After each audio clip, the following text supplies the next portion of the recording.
Assalamualaikum warahmatullahi wabarakatuh. Selamat jumpa kembali sahabat-sahabat viewer dan subscriber channel Titah Misteri. Kali ini kami akan membawakan sebuah kisah misteri dengan judul Pesugihan Nyai Ronggeng. Selamat mengikuti.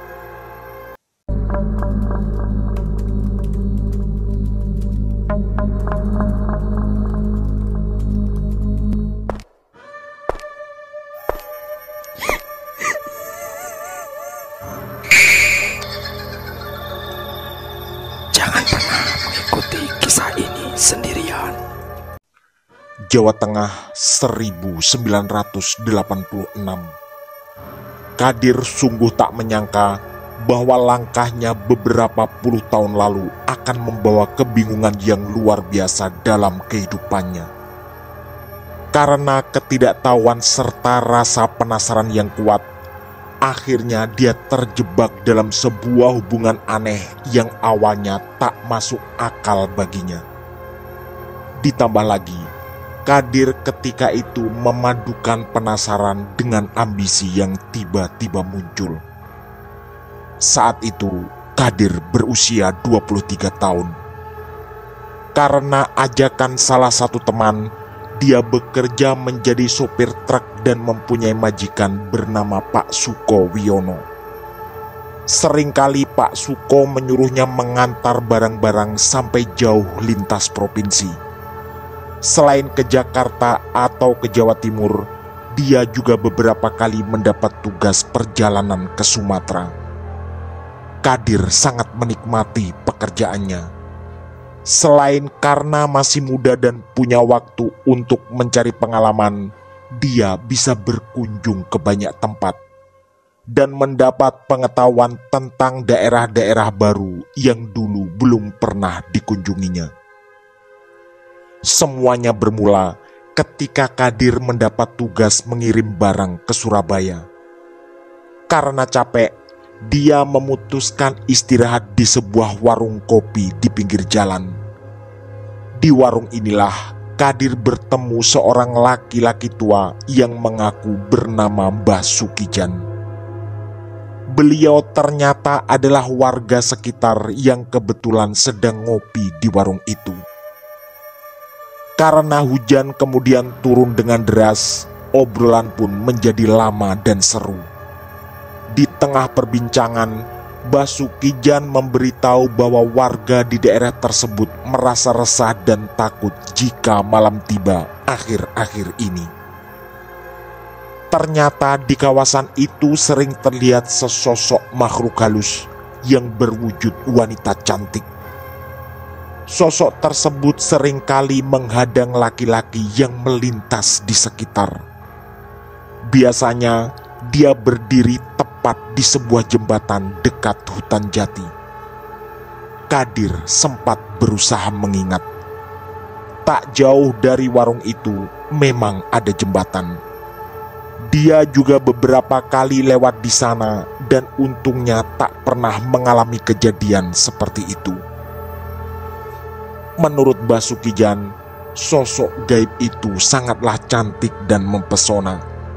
Terutama ketika pertama kali terlihat melambai-lambaikan tangannya pada laki-laki yang melintas. Tapi tubuhnya sewaktu-waktu bisa berubah menjadi sangat mengerikan, yaitu sosok wanita tua menyeramkan dengan wajah penuh luka serta bau busuk yang menyengat. Kadir sempat melirik jam dinding. Sebenarnya dia sudah harus melanjutkan perjalanan. Tapi karena hujan masih deras dan obrolan makin seru, dia pun tetap duduk ingin mendengar kelanjutan cerita yang menarik ini. Kata Mbah Sukijan, sosok dedemit itu menghadang laki-laki ternyata punya tujuan, yaitu merayu dan mengajak berhubungan intim. Kadir tentu terkejut. Hal seperti ini baru pertama kali didengarnya. Katanya yang mau diajak bisa jadi kaya raya, lanjut Mbah Sukijan. Jujur, Kadir sebenarnya bukanlah orang yang terlalu berambisi menjadi kaya, walau tentu dia juga ingin hidup berkecukupan. Tapi yang kali ini lebih membuatnya penasaran adalah secantik apa sosok yang diceritakan oleh Basukijan. Kakek tua itu lalu melanjutkan cerita dengan asal-usul sosok yang disebutnya dengan Nyai Ronggeng itu. Konon, dahulu kala ada seorang penari jaran kepang yang berwajah cantik jelita. Tubuhnya juga seksi dan pembawaannya lemah lembut, sehingga banyak laki-laki yang jatuh hati padanya. Selain itu, dia juga sangat pandai menari dengan gerakan-gerakan gemulai dan indah. Menurut cerita dari almarhum kakek Basukijan, gadis cantik yang dipanggil Nyai Ronggeng itu sebenarnya berasal dari daerah yang sangat jauh di Jawa Timur. Hanya saja Basukijan tak tahu di mana persis tempatnya. Suatu hari, Nyai Ronggeng diundang oleh menir-menir Belanda untuk menghibur mereka di barak tempat berkumpulnya para mandor, terutama setelah seharian lelah bekerja memanen tembakau. Karena kedatangan Nyai Ronggeng yang cantik jelita, maka barak dan perkampungan pun menjadi ramai. Terutama para lelaki yang berlomba-lomba melihat Nyai Ronggeng menari dalam sebuah pesta perayaan. Nyai Ronggeng dan tim kesenian pemain tari jaran kepangnya akhirnya menjadi sangat digemari masyarakat. Tapi pada suatu hari, Nyai Ronggeng tiba-tiba hilang ketika melewati jembatan di sisi hutan jati. Seluruh warga dikerahkan untuk mencari keberadaannya, tapi tidak membuahkan hasil.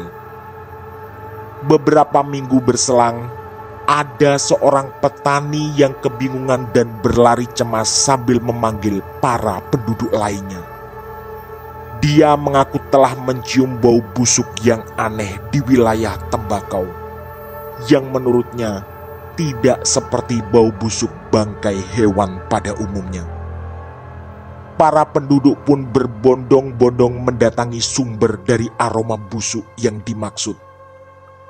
Mereka pun menuju lokasi sekitar jembatan sisi hutan dan mulai menyisir setiap sudutnya.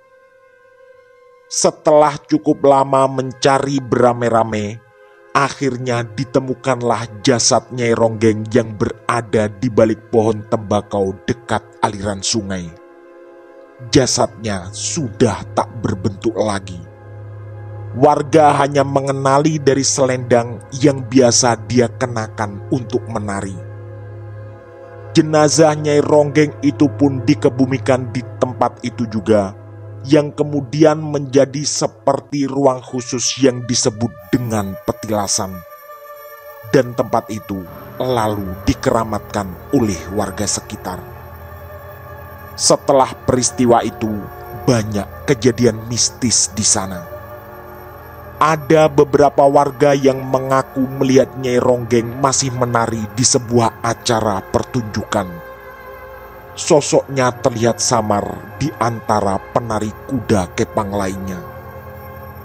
Selain itu, banyak sekali penari yang kerasukan makhluk gaib, di mana ketika kerasukan itu mereka menari sangat elok persis seperti gaya Nyai Ronggeng. Kejadian itu berlangsung berbulan-bulan.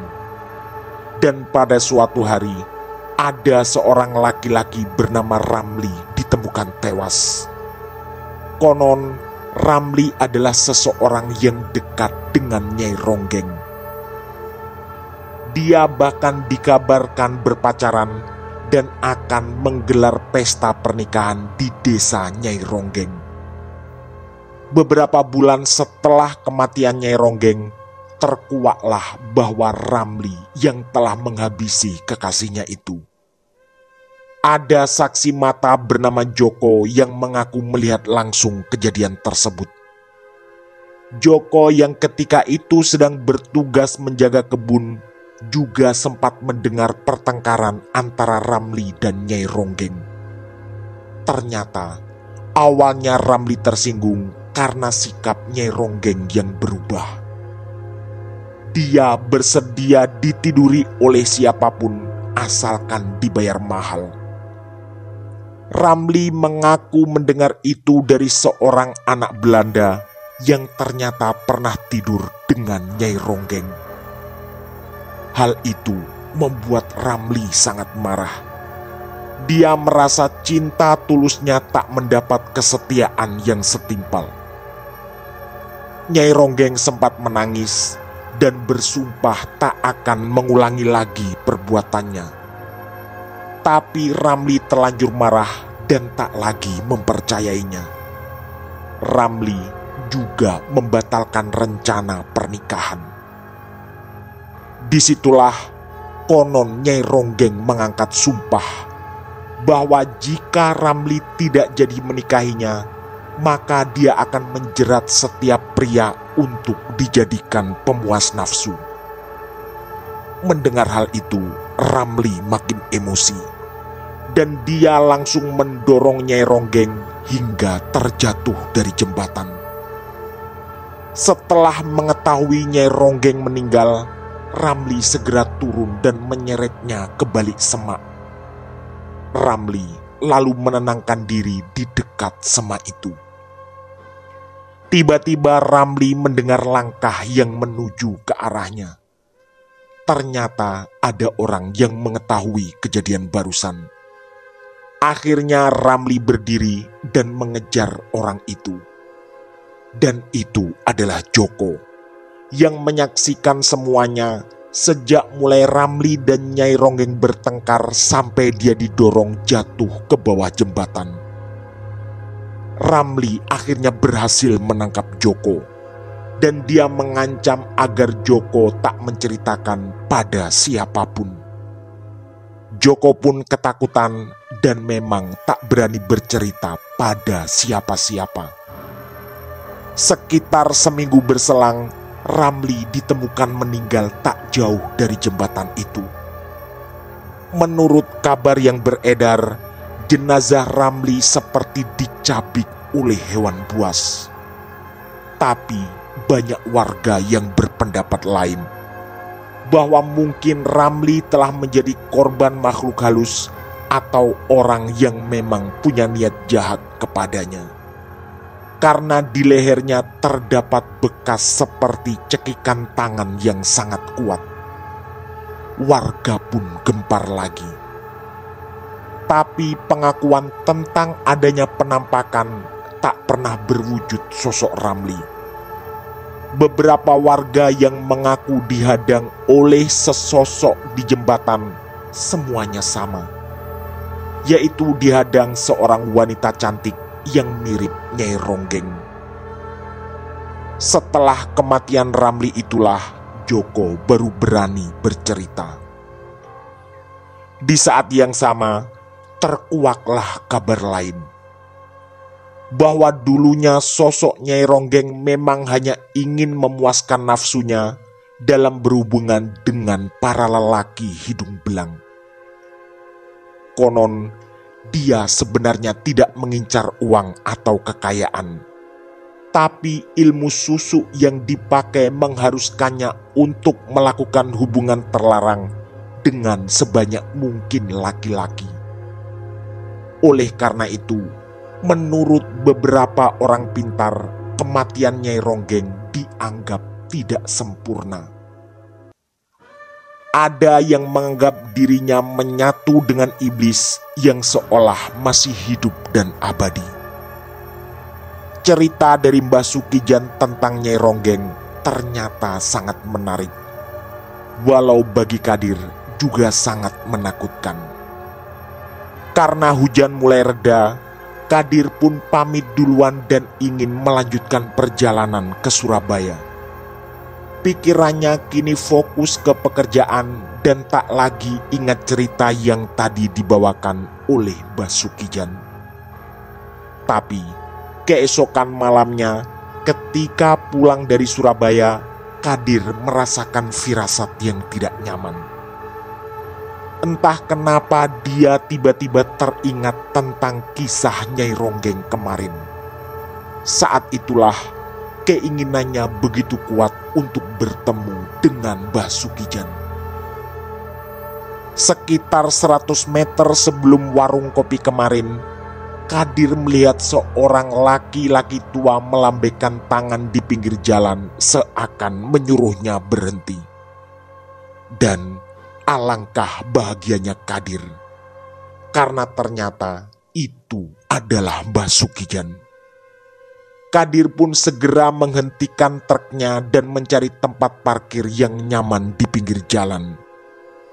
Basukijan segera menyambut dan mengajak Kadir masuk ke dalam rumah gubuknya yang juga ada di dekat situ. "Kamu yang ketemu kemarin di warung kopi kan?" tanya Basukijan tak lama setelah Kadir memasuki rumah kecil tempat tinggalnya. "Iya mbah, saya yang kemarin hujan-hujan ngobrol lama," jawab Kadir dengan wajah berseri-seri. Entah kenapa dia merasa senang sekali bertemu dengan Basukijan kali ini. Tapi setelah itu, Basukijan mengucapkan kalimat yang mengejutkan. "Kemarin bukan aku, tapi kamu gak usah takut." Kadir tak paham apa maksud kalimat itu. Tapi belum selesai kebingungannya, Basukijan segera mengajak berbicara serius. "Kamu kayaknya kok cocok dengan Nyai Ronggeng." Lagi-lagi itu kalimat yang sangat mengejutkan. Tapi Kadir merasakan kesadarannya sebagian hilang dan seperti terhipnotis untuk terus mengikuti apa yang diucapkan oleh Basukijan. "Kamu tidur saja di sini.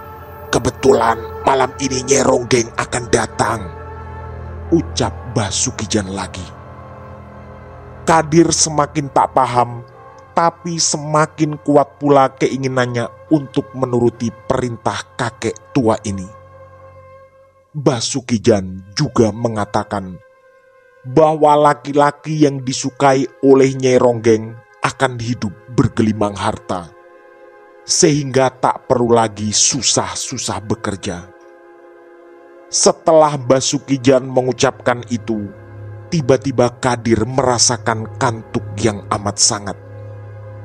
Akhirnya, dia sendiri yang minta izin pada Basukijan untuk tidur di ruang tamu kecil itu. Tapi Basukijan justru menyuruh Kadir untuk tidur di dalam kamar, walau juga hanya beralaskan tikar. Lagi-lagi Kadir menuruti dan dia pun masuk ke dalam kamar. Entah berapa lama dia tertidur, Kadir merasa ada yang mengguncang-guncangkan kakinya. Kadir pun membuka mata, dan disitulah Kadir benar-benar terbelalak. Ternyata sosok yang membangunkannya adalah seorang wanita sangat cantik dengan berpakaian penari. Selendangnya yang berwarna kuning keemasan terlihat bersinar indah di antara keremangan malam itu. "Akulah Nyai Ronggeng," ucap wanita itu dengan suara lembut sambil tersenyum sangat manis. Kadir bahkan tak sanggup mengedipkan mata karena kecantikan gadis ini. Lalu, wanita yang mengaku bernama Nyai Ronggeng itu mengeluarkan suara tawa yang menggema dan menyeramkan. Tapi anehnya, Kadir sama sekali tak merasa takut. Yang ada di pikirannya hanya satu, bahwa kecantikan wanita ini benar-benar sempurna.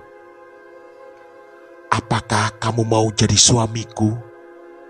tanya wanita itu yang langsung disambar dengan anggukan oleh Kadir yang sangat terpesona.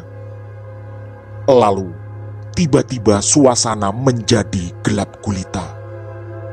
Lagi-lagi Kadir hanya terkejut, tapi sama sekali tak merasa takut. Dia yakin sedang berada di ruangan sempit ini bersama sosok wanita yang cantik jelita. Dalam kegelapan yang pekat itu, Kadir merasakan ada yang memegang tangannya. Bau harum yang semerbak membuatnya semakin yakin bahwa Nyai Ronggenglah yang sedang menggenggam tangannya.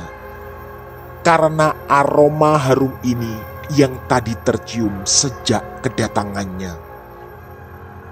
Lalu, dengan suara lembut dan manja, Nyai Ronggeng meminta Kadir untuk memeluknya.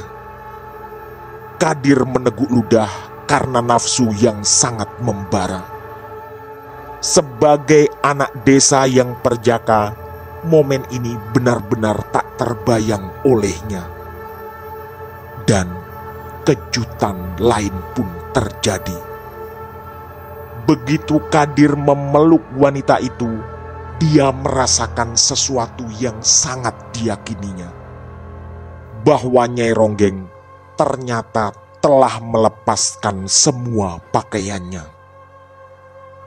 Otak Kadir kini sepenuhnya dikendalikan oleh nafsu alami. Apalagi setelah Nyai Ronggeng juga membuka pakaian Kadir satu persatu. Dari arah luar rumah, telinga Kadir sayup-sayup mendengar suara beberapa orang. Dan sepertinya mereka semua sedang mendekat ke arahnya. Tapi Kadir tak lagi peduli. Kesempatan bersama wanita secantik ini tak boleh dilewatkan begitu saja. Singkat cerita, malam itu Kadir menuntaskan semua nafsunya. Gelapnya malam membuatnya tak bisa melihat apapun. Tapi kenikmatan yang dirasakannya sungguh tak bisa dilukiskan. Tak lama kemudian, Kadir merasakan tangan Nyai Ronggeng kembali menyentuh tangannya. Tapi kali ini ada sesuatu yang diberikannya pada Kadir. "Simpan batu kecil ini di dompetmu," ucap Nyai Ronggeng dengan suara tetap manja dan lembut. Lagi-lagi Kadir mengangguk, walau mungkin Nyai Ronggeng tak bisa melihatnya. Kemudian Nyai Ronggeng meminta Kadir untuk berpakaian kembali. Kadir pun menuruti. Tapi keanehan terjadi. Sesaat setelah dia berpakaian lengkap, suasana tiba-tiba berubah. Ruangan yang tadi gelap gulita kini menjadi samar-samar oleh pendaran cahaya dari kejauhan. Juga oleh pancaran sinar rembulan yang menjelang purnama. Dan yang lebih mengejutkan lagi, Kadir ternyata sedang berdiri di antara pohon jati. Tak ada siapapun dan tak ada bangunan apapun, termasuk rumah gubuk Mbah Sukijan yang tadi dimasukinya. Belum hilang keterkejutannya, tiba-tiba Kadir mendengar suara tawa yang menggelegar. Kali ini Kadir merasa ketakutan. Suara itu adalah suara seorang wanita, tapi dengan nada penuh ancaman. "Jangan pernah menikah, karena kamu telah menikah denganku. Jika kamu langgar, nyawamu taruhannya. Kalau ada rezeki, pakailah untuk usaha." Sesaat kemudian, suasana kembali hening. Dan Kadir makin menyadari dirinya sedang sendiri di tengah barisan pohon jati. Karena makin ketakutan, Kadir pun segera menuju ke arah truknya. Tanpa pikir panjang, dia pun segera melaju kencang sampai kembali ke gudang milik sang majikan, yaitu Pak Sukowiono. Karena merasa capek dan kepikiran kejadian tadi, dia pun meminta izin untuk pulang kampung. Untungnya sang majikan langsung mengizinkan, sambil mengatakan bahwa Kadir sepertinya memang butuh istirahat karena wajahnya sangat pucat. Kadir pun bergegas mencari ojek ke terminal. Sesampai di sana, dia masuk ke salah satu warung kopi. Dan begitu membuka resleting tas untuk memeriksa pakaian, di sanalah tangan Kadir bergetar. Ternyata di dalam tasnya ada 3 ikatan uang yang sangat tebal. Setiap lembarannya adalah nominal 10.000 yang merupakan pecahan terbesar di zaman itu. Kadir berusaha mengingat, dan akhirnya sampai pada satu dugaan, ini pasti ada hubungannya dengan Nyai Ronggeng. Waktu pun bergulir kembali dan tahun demi tahun berlalu. Di suatu malam yang cerah bulan Oktober 2023, Kadir memanggil Burhan untuk ngobrol di ruang tamu. Burhan memanggilnya Mbah Kadir karena usianya sudah kepala 6. Burhan sendiri adalah cucu dari salah satu kakaknya yang selama ini bertahun-tahun menemani Mbah Kadir. Ternyata Mbah Kadir ingin membuka rahasia besar. Karena Burhan yang selama ini menemani hidupnya, maka dia yang dipercaya untuk mendengarkan semua ini. Mbah Kadir membuka cerita menegangkan ini dengan kejadian di tahun 1986. Ketika secara aneh bertemu dengan sosok Nyai Ronggeng, setelah bertemu secara aneh pula dengan Mbah Sukijan, yang entah dia manusia atau bukan. Tapi yang jelas, setelah itu dia menemukan uang yang sangat banyak di dalam tas, dan uang itu lalu dijadikan modal untuk membeli sapi dan sepetak sawah. Usaha itu kemudian terus berkembang. Saat ini, Mbah Kadir punya puluhan ekor sapi dan 8 hektar sawah. Hanya saja, Mbah Kadir sebenarnya takut. Karena semuanya mungkin adalah hasil pesugihan Nyai Ronggeng. Sejak saat itu, Mbah Kadir tak berani menikah. Karena ada larangan berat dari Nyai Ronggeng. Dan di alam sana, Mbah Kadir telah menjadi suaminya. Mbah Kadir juga mengaku sudah punya 2 anak dengan Nyai Ronggeng.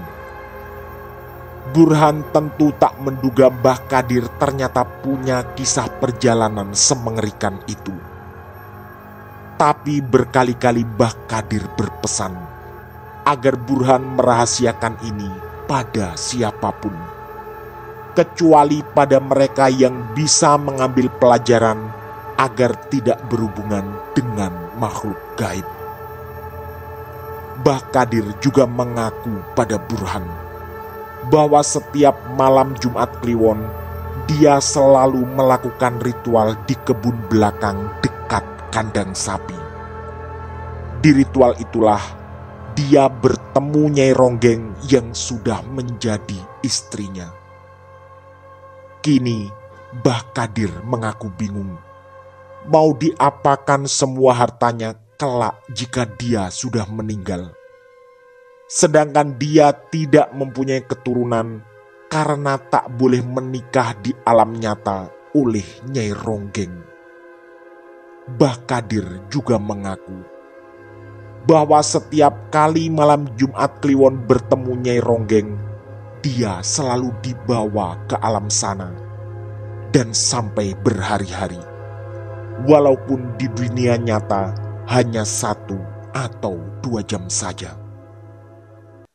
Burhan yang baru lulus SMA terus seksama mendengarkan kisah dari Mbah Kadir. Tapi dia juga bingung apa yang nanti akan dilakukan oleh Mbah Kadir dengan harta-hartanya. Tamat. Demikian kisah misteri dari kami, Pesugihan Nyai Ronggeng. Semoga kisah-kisah kami menghibur dan menemani sahabat semua. Mohon maaf apabila terdapat kesalahan dalam pemilihan atau penuturan kata. Kami atas nama segenap kru Titah Misteri mengucapkan terima kasih. Dan wassalamualaikum warahmatullahi wabarakatuh. Pesan saya, jangan bercermin sendirian di tengah malam. Sampai jumpa.